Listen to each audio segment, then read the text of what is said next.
And what's up, everybody? Welcome back to the channel. It is your boy Cheap Ludes, and I am back with another video for you guys. So today we're going to be counting down the top 10 budget cards in NBA 2K21 My Team. I constitute a budget card as a card under 25k, just because of quick sell value, whole different factors. Budget cards are a little bit more expensive this year because typically people have more MT and get more MT for their cards. That's besides the point, though. So we're going to be going through a top 10 list with honorable mentions, of which we will start right now with honorable mention Isaac Bonga. Now, I will say right off the bat, this card is great. You can pick him up for like 6-7k, which is a really good price. He's a 6'8 point guard, can play the point guard or small forward position pretty well. Set shot 14, which is the same as like Kevin Garnett and Antoine Walker. Pretty solid release. It's very meh. But at the same time, like, Bonga is solid. He's an excellent defensive player. Like, excellent. He rim runs pretty well. I will say, though, like, if you're somebody who's played 2K for a while, because Bonga's always been, like, a budget or fan favorite mainstay, this Bonga does not play half as well as the Amethyst Bonga from last year. And, I mean, that might have a lot to do with the gameplay changes. He definitely needs badges like Deadeye and stuff added to him. Ice and Veins is really important as well. But he's still really good for 5k. Next up would be Evan Mobley, the Opal. And I just wanted to talk about this card, right? He's a really fun to use offline center. But they did him so dirty with his 79 3-point shot.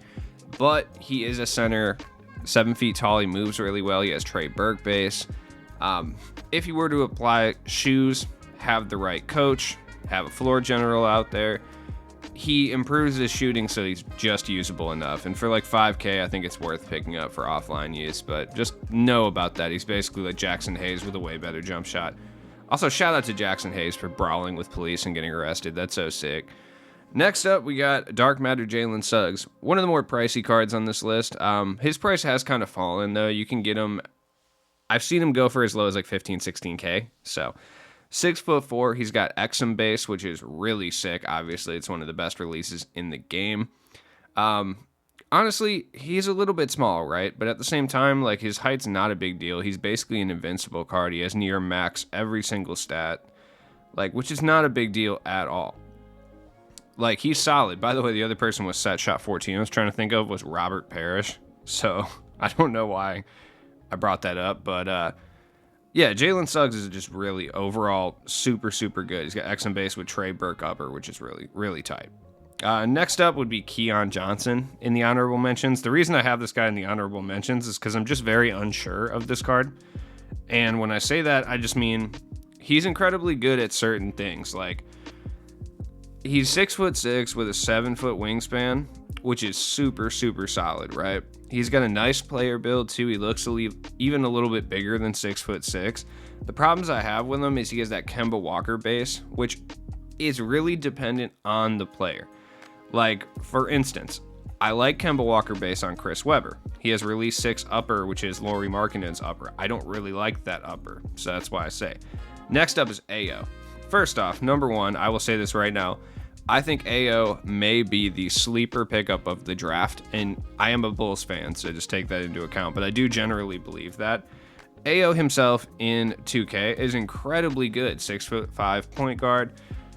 You know, that's basically the cutoff at this point. Like, that's about as small as you can run a point guard. Paul George released with Damian Lillard upper, which is solid. I like Damian Lillard upper, especially on Boris Diaw. And AO is no different. Like, this card is incredibly fun to use. Once again, he just came out, so he's near max stats, max badges. Like, there's nothing he really particularly needs in any regard. The only thing he doesn't have is, like, steady shooter and deep hooks, which is, like, do you really need any of those things? No. And if you look at his gold badges, like, he has gold tight handles and gold ice and veins, but neither of those really matter, you know? We got a few more honorable mentions here before we get started on the actual list. There's just so many cards due to the market crash I want to highlight. My boy Darius Miles.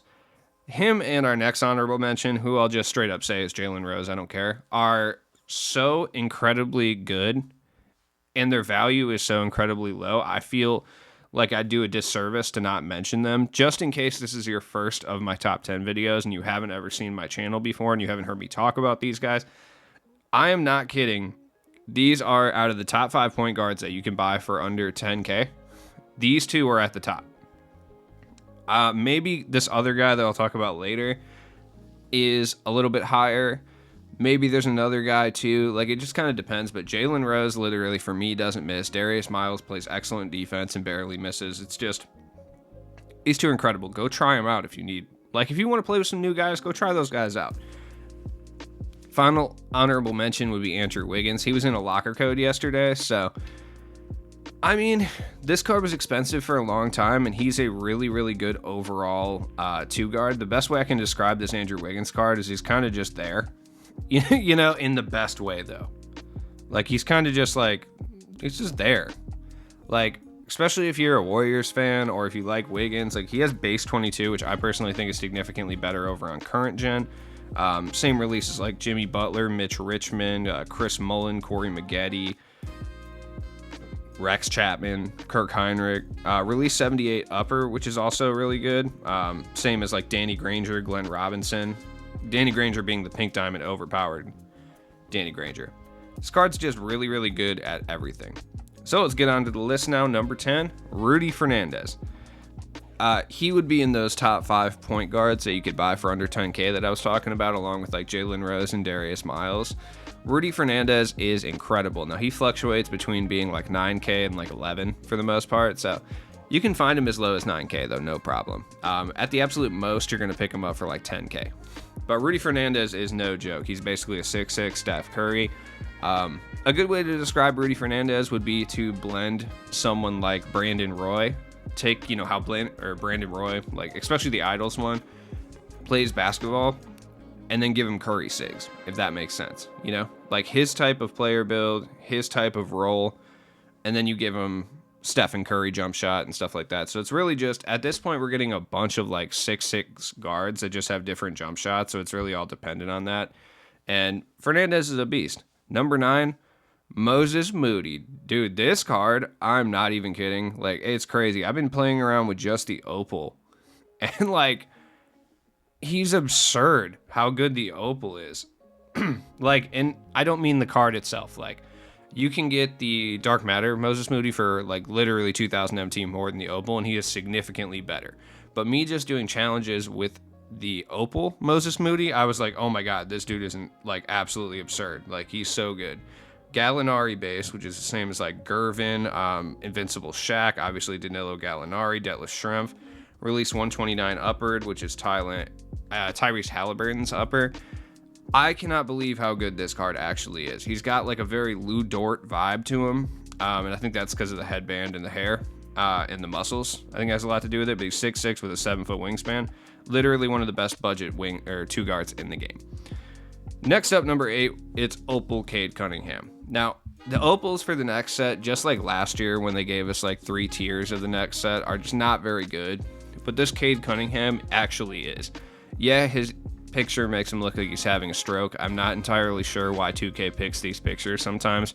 I really do think it's a joke. But this dude basically has almost 90 in every stat or above a 90. There's really no stats where he's even in the low 80s. 50 Hoff badges, 23 golds. And look, I'll just keep it 100 with you guys. I don't know why I said 100. I don't know. Going to Chicago, I'm feeling Chief Keef vibes right now.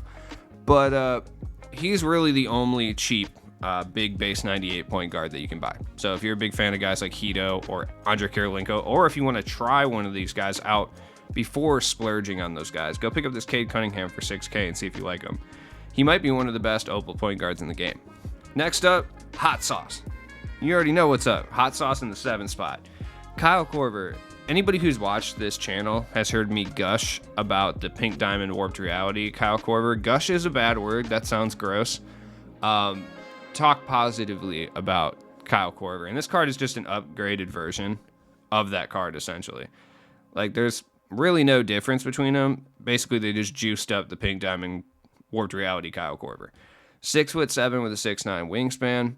Hot zones literally everywhere. Kyle Korver base, which only him and Tim Legler have. I'm very quick. Pretty much every badge. And he booms on people. Super sick. Next up, we got Chris Webber at the 6th spot. I've talked about this card so many times, but if you are new to the channel and this is your first time watching me, then I will just say he is a jack of all trades, do it all, combo forward, essentially. Like, if you need him to play power forward, he can do that. You need him to play small forward, he can do that. His jump shot is kind of hit or miss. Some people love it, some people don't. It's, like I said, set shot 14, so not really something that I would say is a meta jump shot, but he just kind of does everything, and you can get him for like 9K. Number 5, one of my favorite cards in the game. I'm happy to report that a bunch more content creators are picking up on the Nelly bandana. I do believe that I was first on the Nelly bandana wave, but that's just me. It is what it is. Boris Diaw is a do-it-all power forward / point guard. You need him to play either position. He can do it. He's literally near max badges, max stats. Go buy him. He's like 10K. Number 4, one of the most overrated cards in the game for sure, Sean Bradley, but it can't be overstated, especially if you're over on next gen, that having a 7'6" center that can boost and curry while shooting a high clip from 3 is probably pretty tight. So I'm going to go ahead and say he still deserves to be the 4th spot. Even if you're playing current gen, especially when you're playing in like offline modes, this year it seems that rebounding is really about just height over anything. So having Sean Bradley is very effective. He's a good shooter as well. You can find a bunch of Sean Bradleys, especially because they've been releasing a bunch of overpowered cards. You can find a bunch of him with like shoes and contracts and stuff for like 10K. Like this one's 10,200 and has what looks to be Kobe Grinches on him, ball handle and speed Grinches. Yeah, I'm buying this one and selling mine. I'm gonna take the 400 MT hit so I can have some Grinches. Oh, he also had an additional Hoff badge too. That's super sick. All right, see, I heed my own advice sometimes. Number 3, my literal starting center in this game, even though I have 800,000 MT and could buy like almost any center that I wanted, Sim Bular. So good. Literally 7'5", 360, just an absolute mountain of a man, just a tank, like just a brolic boy. He literally is so big. It's crazy. Like, he's so big, people would think he was a mythical creature back in the day. Like, just as a person, if people in like the Dark Ages saw him, they would think he was some sort of like demigod or a troll or something. Like, he's that big. People should not grow that big. Like, 7'5", 360 is a tank. I am actually shocked he is not in the league still. Bulls, sign him. But he's literally one of the best centers in this game, especially over on Next Gen. Number 2, Juwan Howard. No question. So the reason that he's not number 1 is because I like the number 1 guy significantly better, but also because he is a shade over 25. So I'm kind of breaking the rules here. But when a card is this good, it's really hard to not break the rules. Like, Juwan Howard is incredible. He is essentially a purchasable version of Invincible Bill Russell. That's the best way I can describe him. Ray Allen base with Carmelo upper, which, by the way, that combo, very good. People who have Carmelo upper would be like Anton Jameson, Terry Dissinger, Carmelo, etc. Number 1, Sean Elliott. And this is without a doubt not even one of the best cards that you can buy for under 25K. This is one of the best cards in the game. I am not even kidding. Sean Elliott on Next Gen, without a doubt, I would be willing to say is a top 5 shooting guard in this game. I'm extremely high on this card. And on current gen, because he has blinders, does take a hit to him a little bit, but at the same time, his jump shot is so green that I really don't think it matters. Like, he's that good. Ask anyone in the comments who uses Sean Elliott in current gen. I guarantee they still love him. He's like 12K. You should definitely go buy this card. There's no question about it. He has jump shot 29 on very quick, which isn't a meta release that they abandoned quickly earlier in the year. And Pete Maravich's upper, release 56, God tier. As always, it has been your boy Cheap Ludes. I'll be out of town today, but I will catch you guys tomorrow or in tomorrow. Check out my description for all my stuff. Subscribe, and I will see you guys later.